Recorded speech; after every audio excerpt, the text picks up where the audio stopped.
as you know, I met my legendary brother, Michael Buffer, Yeah.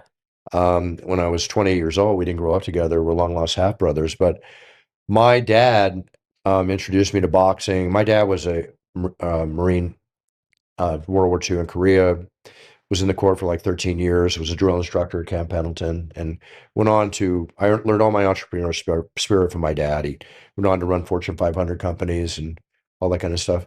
So my dad was, my brother Brian were watching boxing. I mean, Saturday night was, my mom was great meal, in New York steak, baked potato, um, vegetables, and boxing. You Yeah. know, I was watching boxing like fresh out of the room. Who was fighting at that point? Oh, these are all in the great days. And then you can go back on to the 80s and 90s, Mike Tyson coming out in Yeah. 86. And then, Michael coming on the scene in the late 80s and realizing, when they put his name on the screen, I go, who is this guy? With the net last name Buffer. Long story cut short, I, would call up the office of Don King and Bob Arum and everybody and asking about him.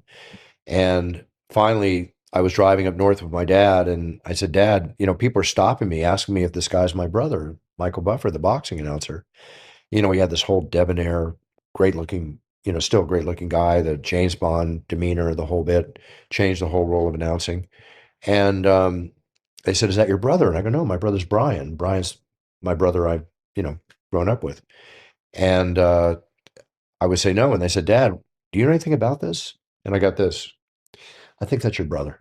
Like, what are you Yeah. talking about? I'm Yeah. 28. What are you talking about? Son, I never told you before I met your mom or before I married your mom. At 20 years old, I was married briefly, went overseas to do my part during World War II. I came back and a son was born. It was Michael. Do you want to know why? If you guys have this, you share the same gift. Why he never told you? No, just one of those things, where I think the last time you saw him was 2.5, a divorce ensued. And I can't question that beyond a certain point. It's just So one of like, those things. I guess what I'm saying too is when you're watching Mike Tyson fight, like, did you fall more in love with fighting, or when did you decide I want to be the announcer in the ring? One little additive to that, when I met Michael, we all got together. My dad and him, my dad called him when he was doing an event in California, and they got together for lunch, turned out to be his son. They got along great. And then we all got together and we all got along great. And then it was basically about 4 years later, I saw Michael growing with the Let's Get Ready to Rumble, and he never even made a hat or a t-shirt, right? Mm. Mm. And I just realized that, this needed to be trademarked properly, so it couldn't be, totally his. When you trademark something, it's not just in one area, it's in multiple areas.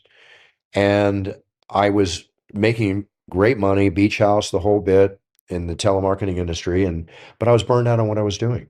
And I just had this epiphany when Riddick Bowe fought Evander Holyfield in 1992 for the first time they fought.